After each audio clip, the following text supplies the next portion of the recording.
বিসমিল্লাহির রহমানির রহিম। আবার একটা নতুন ব্লগ নিয়ে চলে এসেছি। দুদিন ব্লগ দেওয়া হয়নি। আপনারা দেখছেন ইসলামিক উমেন লুৎফুন্নেসা, দেখতে থাকুন। আজকে আমি খিচুড়ি রান্না করব, গরুর মাংস কষা করব আর পটল ভাজি। স্কিপ না করে রান্নাটা পুরোটাই দেখবেন। এখন আমি হাঁড়ি বসিয়ে দিয়েছি। আর আজকে যেহেতু বোন এসছে তো বলছিল খিচুড়ি রান্না করতে, তো আমি বললাম ঠিক আছে। তো এখন আমি হাঁড়ির মধ্যে তেল দিয়ে দিলাম, রিফাইন তেল দিয়ে রান্না করব। তো তেলটা দিয়ে তেলটা গরম হয়ে আসলে তার মধ্যে পেঁয়াজ কুচি করে রেখেছি দিয়ে দেব। আর প্লিজ চ্যানেলটা সাবস্ক্রাইব করে পাশের বেল আইকনটা বাজিয়ে দেবেন। আর পারেন তো যদি ভালো লাগে দেখতে তো একটা লাইক দিয়ে দেবেন। এই তো আমার পেঁয়াজগুলো কেটে রেখেছি, এগুলো এখন দিয়ে দিচ্ছি। পেঁয়াজগুলো কেটে একটুখানি লাল লাল করে ভেজে নেব প্রথমে। আর এখানে গরম মশলা, দুটো লং, দুটো এলাচ আর ডালচিনি একটা দিয়ে দিচ্ছি। দিয়ে সুন্দর করে একটু নাড়াচাড়া করে নেব। স্কিপ না করে পুরোটাই দেখবেন। আর যদি পারেন তো আমার চ্যানেলের লোগোর মধ্যে ডায়াল করবেন, তো আমার চ্যানেলে গিয়ে ঘুরে আসুন। ওখানে অনেক নতুন নতুন রেসিপি দেওয়া আছে।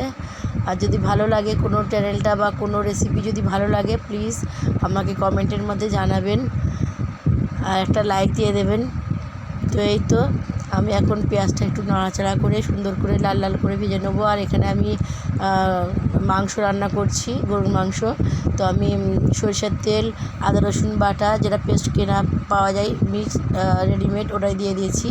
তো দই দিয়েছি, লবণ দিয়েছি, হলুদ গুঁড়ো, ধনের গুঁড়ো, জিরের গুঁড়ো আর লঙ্কার গুঁড়ো দিয়ে সুন্দর করে মাখিয়ে নেব। নিয়ে আর জল দেবো না, চুলোর মধ্যে ঢাকনাটা বন্ধ করে রেখে দেবো।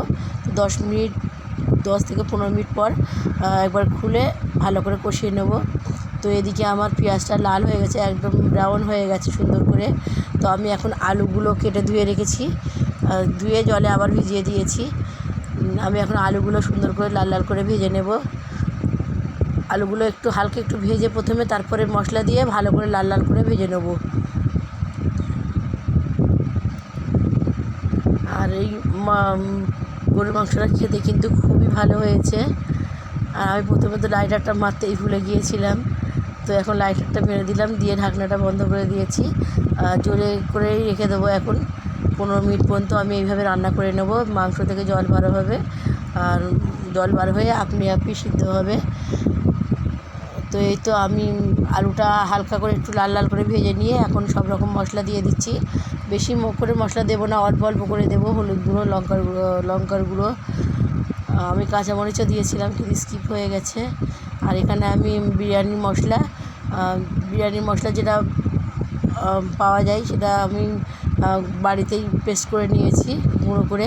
আর একটা কৌটোর মধ্যে রেখে দিয়েছিলাম, তো আমি অল্প একটু দিয়ে দিলাম, যেহেতু খিচুড়ি হচ্ছে, বিরিয়ানি তো না বেশি দেওয়া যাবে না। তো আমি অল্প একটু দিয়ে আর আলুটাকে সুন্দর করে ভাজা ভাজা করে নিয়েছি। একদম লাল লাল করে একটা লেয়ার পড়ে গেছে আলুর মধ্যে। তো আমি এখন এর মধ্যে চালটা দিয়ে দেবো। তো আমি এখানে 2 রকমের ডাল ছিল, মসুর ডাল, ছোলার ডাল। আমি চালের সঙ্গে একসঙ্গে দিয়ে সুন্দর করে ধুয়ে রেখেছিলাম। তো এখন আমি চালটাও দিয়ে দিলাম, দিয়ে একটু ভাজা ভাজা করে চালটাকে কষিয়ে নেব।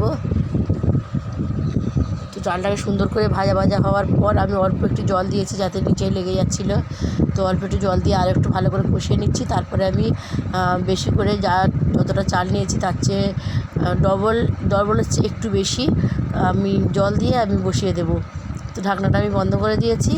তো মাঝে মাঝে একবার করে আমি ঢাকনাটা খুলে নাড়াচাড়া করে নেব। আর এদিকে আমার গরুর মাংসটাও ওখান থেকে জল বেরিয়ে আবার টেনে নিয়ে সুন্দর করে কষানো হয়ে গেছে।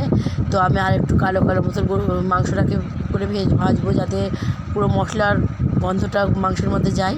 আর এখানে আমি একটু পটল ভেজে নিচ্ছি। প্লিজ আমাকে বলবেন আর কীরকম লাগছে। আর এই তো আমার খিচুড়িটা ফুটে গেছে ভালোভাবেই।